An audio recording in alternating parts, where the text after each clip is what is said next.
Merci. Donc voici les bureaux de Diodon, donc avec la partie Open Space qui va être répartie en différents îlots. On va avoir la partie commerciale qui nous permet de faire le lien bien sûr avec nos clients. Ensuite on arrive sur la partie technique, donc là c'est plus la partie qui fait le lien avec la partie commerciale et la partie R&D. Ensuite on arrive sur la partie conception, donc à la fois la partie conception mécanique, électronique et également système embarqué. Et enfin on va passer dans la partie fabrication et atelier.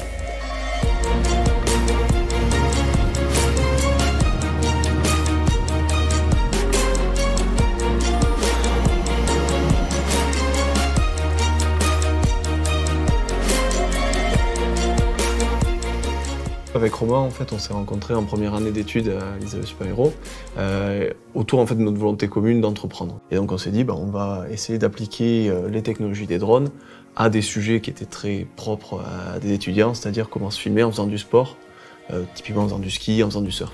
C'était vraiment le point de départ. Et c'est là qu'est venue l'idée de faire des drones gonflables, donc pour pouvoir avoir cet aspect tout-terrain. Et ça permet d'apporter en fait plusieurs atouts qui vont être à la fois la robustesse du drone, puisqu'en fait c'est un airbag intégré, le drone se pose directement sur la structure gonflable. On va avoir également une grande compacité. Et enfin le dernier atout qui est aujourd'hui le plus important, c'est qu'on a un drone qui va pouvoir flotter. Et du coup ça nous a amené surtout à développer un drone complètement étanche. Et ce qui fait qu'aujourd'hui, au-delà d'avoir un système tout-terrain, on a un système qui va pouvoir être utilisé en milieu maritime.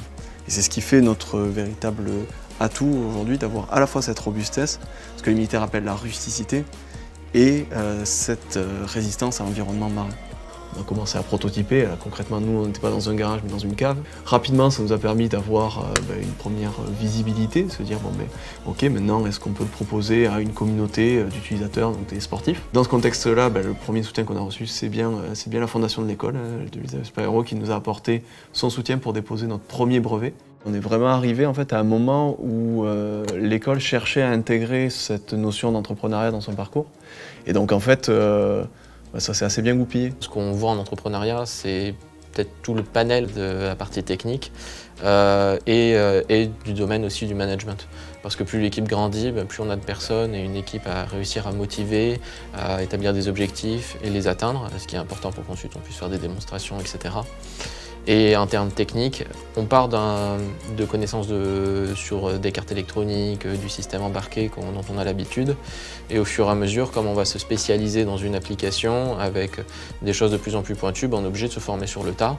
Et c'est là aussi où les connaissances qu'on a apprises nous permettent d'être capable de se former sur le tas, parce qu'on a appris à avoir cette capacité d'initiative. Aujourd'hui, le prix de la fondation, c'est un peu cet aboutissement, de dire le parcours qu'on a eu en maintenant 6 ans, développer cette technologie et d'aujourd'hui en faire un vrai projet d'entreprise, c'est un peu c'est la reconnaissance de cet aboutissement. Concrètement, ce drone de reconnaissance, on parle de reconnaissance puisqu'il va embarquer différents types de caméras. Ce moyen projeté va pouvoir être utile aussi bien pour des missions purement régaliennes, on va dire, mais également pour des applications un peu plus industrielles. Donc par exemple, on va travailler, nous, aujourd'hui, sur tous les sujets offshore. On va pouvoir aller faire de l'inspection de plateformes, mais également d'éoliennes.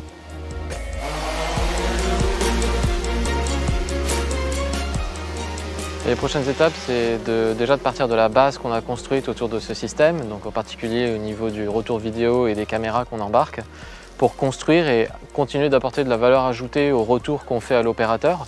Donc ça va être par exemple ajouter de l'intelligence artificielle pour détecter par exemple une voiture, un humain dans le champ. Faciliter en fait le travail de l'opérateur qui utilise le drone. On a développé une solution, une spécificité qui est un drone en environnement marin, amphibie et résistant. Mais par contre, on n'a pas la prétention de réinventer d'autres briques technologiques. Nous, on va voir les spécialistes qui répondent déjà aux besoins du métier. Et c'est avec eux qu'on va chercher à répondre à leurs exigences, à leurs contraintes, en utilisant à la fois leur côté plateforme, par exemple web ou de traitement des images, qui est côté client, et nous on est le côté opérateur, donc le côté terrain. Et du coup on a une démarche complémentaire avec ce type de société.